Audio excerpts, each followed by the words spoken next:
La magie en soi. Soudain, l'incompréhensible s'illumine, comme un éclair de l'esprit. Oui. Nous pouvons ouvrir les yeux, vers une manière entièrement différente de voir les choses. Nous vous invitons à faire un voyage de découverte. Nous allons explorer un espace, où les règles de l'existence ordinaire ne sont pas en cours. Les règles de notre monde affirment que souffrir, vieillir et mourir est notre destin commun à tous. Cela a toujours été ainsi. Nous voulons cependant que vous écartez vos idées préconçues, sur ce qui paraît être la réalité, afin que nous puissions entrer dans ce sanctuaire sacré, où le temps n'existe pas. Un lieu où l'énergie est constamment renouvelée, là où la joie, la créativité et le contentement font partie de l'expérience de la vie. Le véritable pouvoir est une émanation de cette existence. La connaissance, la puissance et la joie sont les attributs de cette réalité suprême. C'est la magie en nous. Si ce lieu existe, pourquoi ne pas essayer d'en faire l'expérience? Aurions-nous peur de nous retrouver en terre inconnue? Ce qui nous retient, c'est notre conditionnement. Notre vision du monde héritée de ceux qui nous ont formés. Nous participons d'une manière collective, consciemment ou inconsciemment à cette façon limitée d'appréhender le monde. C'est l'hypnose du conditionnement familial ou social.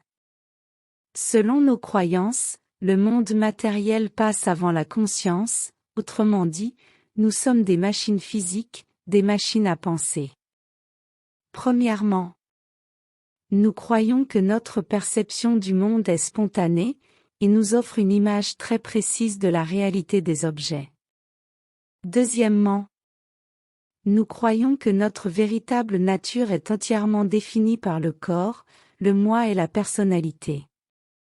Troisièmement, nous croyons que la souffrance est nécessaire, et qu'elle fait partie de la réalité, que nous devons inéluctablement subir la maladie, la décrépitude et la mort. Ce sont des convictions qui façonnent notre vision collective du monde. La liste de nos comportements conditionnés est infinie.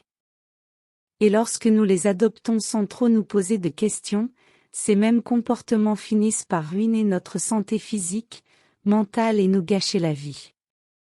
Les divergences ont abouti aux guerres, à la haine implacable, à la division entre les nations et les familles. Devons-nous subir jusqu'au bout les règles du conditionnement collectif?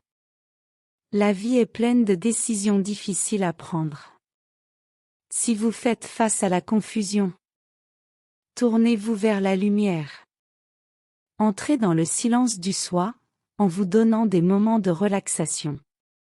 Cela permet la dissolution des vieilles structures. Votre confusion annonce que votre esprit veut changer de perspective, vers une nouvelle façon de voir. Afin de renaître de nouveau, nous devons briser les chaînes de nos vieilles croyances. Nous devons abandonner beaucoup de choses apprises sur nous-mêmes, et sur la véritable nature de l'esprit et du corps. Par nos pensées et nos croyances, nous avons donné vie à l'erreur. Par une exploration adéquate, nous découvrons rapidement que nous sommes tous créateurs de cette réalité limitante.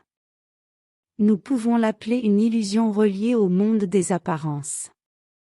Car cette réalité est avant tout un phénomène engendré par nos pensées, elle est fluctuante et éphémère. Si nous parvenons à nous centrer, c'est-à-dire nous relier à notre soi véritable, ce qui en résulte, devient source de connaissances et d'expériences libératrices.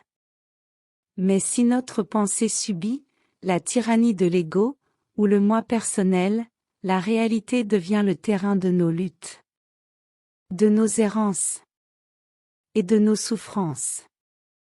En d'autres termes, nous vivrons dans la confusion ou dans l'illusion de notre propre création mentale. Pourquoi c'est si difficile de sortir de cet enfermement? Pour s'en sortir, le sacrifice de soi entre en ligne de compte. D'autres l'appellent la renonciation, ou renoncer à soi-même. Cela peut se faire avec un mental bien dirigé vers sa source.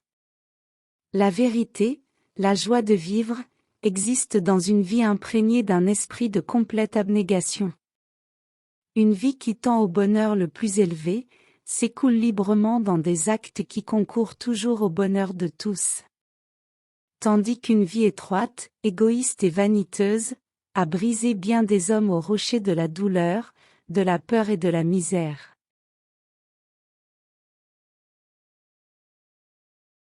Comment obtenir de la lumière? La voie de la dévotion est utile, quand on est identifié à la forme corporelle et au mental. Citation, demandez et vous recevrez. Par la lumière et une juste compréhension des choses, vous êtes amené à découvrir que le premier but de la vie est d'atteindre la réalisation de soi. Ou la découverte du moi véritable, de ce que nous sommes vraiment au-delà des apparences. Le meilleur chemin, c'est l'abandon à ce qui est. Souvenez-vous constamment de l'amour, de la paix, de la joie qui demeure dans votre cœur. Vous pouvez maîtriser votre mental, par la méditation, la contemplation ou la simple dévotion. Demandez au divin, de se révéler à vous. Un être qui désire véritablement se libérer, est mu par une force intérieure. Il a une inspiration du cœur, qui le pousse à jouer un rôle d'instrument entre les mains de l'univers. Finalement, on se fond au moi supérieur, pour découvrir que l'expérience de l'ultime réalité n'est pas une expérience. Car l'expérimentateur a disparu. Oui, celui qui fait l'expérience n'est plus. La communion cœur à cœur est possible, mais pas la communication intellectuelle. Tandis que la communication se fait avec la tête. La communion se fait avec le cœur. La communion relève d'une autre dimension. Quelle est cette dimension?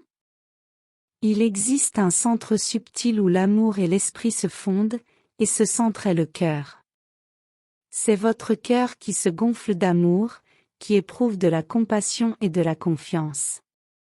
Certains utilisent le terme soi, pour désigner l'être véritable, en opposition au moi, considéré comme un revêtement artificiel. Le soi n'est pas une réalité purement spirituelle.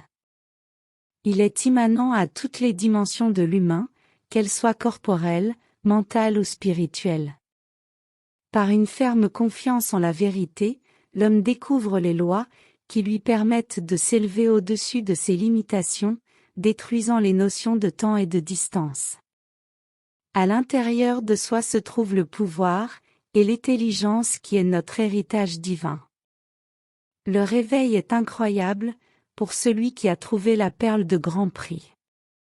Nous pouvons vivre selon les désirs de la source divine, c'est la manière naturelle de vivre. Citation, fondamentalement, la pratique consiste à dire oui, à l'état de présence. Merci d'avoir écouté ce message. Rêves unis pour partager nos aspirations, nos intérêts, nos rêves.